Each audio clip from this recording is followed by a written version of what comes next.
আল্লাহ রাব্বুল আলামিন এরপর বলেন, আল্লাহু ওয়ালিয়ুল্লাযীনা আমানু ইউখরিজুহুম মিনাজ যুলুমাতি ইলান নূর। যারা আল্লাহর উপর ঈমান আনে, তাগুতকে অস্বীকার করার পর যারা আল্লাহর উপর ঈমান আনে, আল্লাহ সুবহানাহু ওয়া তাআলাই হচ্ছে তাদের সাহায্যকারী বন্ধু। তিনি তাদেরকে জাহেলিয়াতের মূর্খতার অন্ধকার থেকে বের করে ঈমানের আলোর দিকে নিয়ে আসেন। ওয়াল্লাযীনা কাফারু আউলিয়াউহুমুত তাগুত ইউখরিজুনাহুম মিনান নূরি ইলাজ যুলুমাত। আর যারা আল্লাহকে অস্বীকার করে তাদের সাহায্যকারী বন্ধু হচ্ছে তাগুত, মিথ্যা শক্তিসমূহ, বাতিল মতাদর্শগুলো তাদের সাহায্যকারী বন্ধু। আর এই সমস্ত তাগুতরা, এই সমস্ত মিথ্যা শক্তিসমূহ ওই ব্যক্তিকে ইউখরিজুনাহুম মিনান নূরি ইলাজ যুলুমাত, ঈমানের আলো থেকে বের করে জাহেলিয়াতের অন্ধকারের মধ্যে নিয়ে যায়। উলাইকা আসহাবুন নার, এই সমস্ত ব্যক্তিরা তারাই হচ্ছে জাহান্নামের অধিবাসী, ওই সমস্ত ব্যক্তিরাই হচ্ছে জাহান্নামের বাসিন্দা। হুম ফিহা খালিদুন, সেখানে তারা চিরকাল অবস্থান করবে।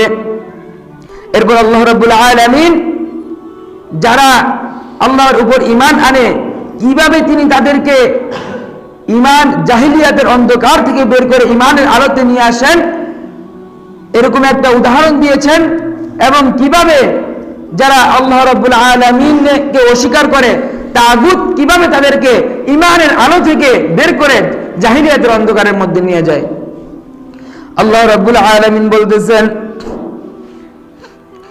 আলাম তারা ইলাল্লাযী হাজ্জা ইব্রাহিমা ফি রাব্বিহি আন আতাহুল্লাহুল মুলক।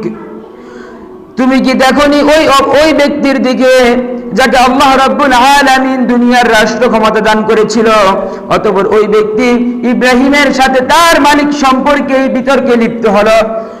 বিতর্কের এক পর্যায়ে ইব্রাহিম বলল, ইয ক্বালা ইব্রাহিমু রাব্বিয়াল্লাযী ইউহয়ী ওয়া ইউমীত, আমার রব তো ওই আল্লাহ, আমার মালিক তো ওই আল্লাহ, আমার সৃষ্টিকর্তা তো ওই আল্লাহ, যিনি সৃষ্টিকুলকে জীবন দান করেন এবং মৃত্যু দিয়ে থাকেন।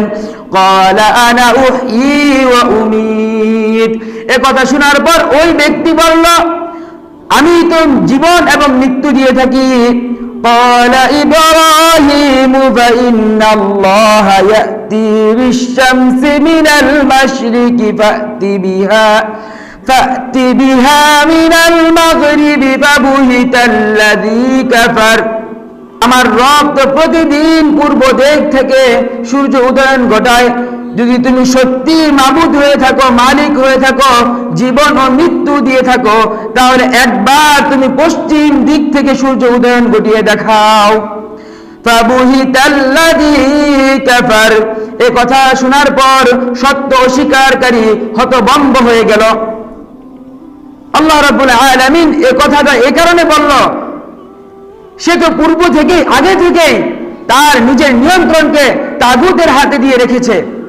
এই কারণে যখন সত্য প্রমাণ তার সামনে উপস্থাপন করা হয়েছে, পেশ করা হয়েছে, তখন সে হতভম্ব হয়ে চুপ হয়ে যাওয়ার পরেও যখন সে বুঝতে পারলো আমি আসলে খোদা না, তখনও সে ওই তাগুতের কাছে নিজের লাগামকে দিয়ে রাখার কারণে সে সত্যকে মেনে নিতে পারেনি, সে সত্যকে স্বীকার করতে পারেনি। তার পক্ষে আর সত্যের দিকে ফিরে আসা সম্ভব হয়নি, ঈমানের আলোতে ফিরে আসা সম্ভব হয়নি।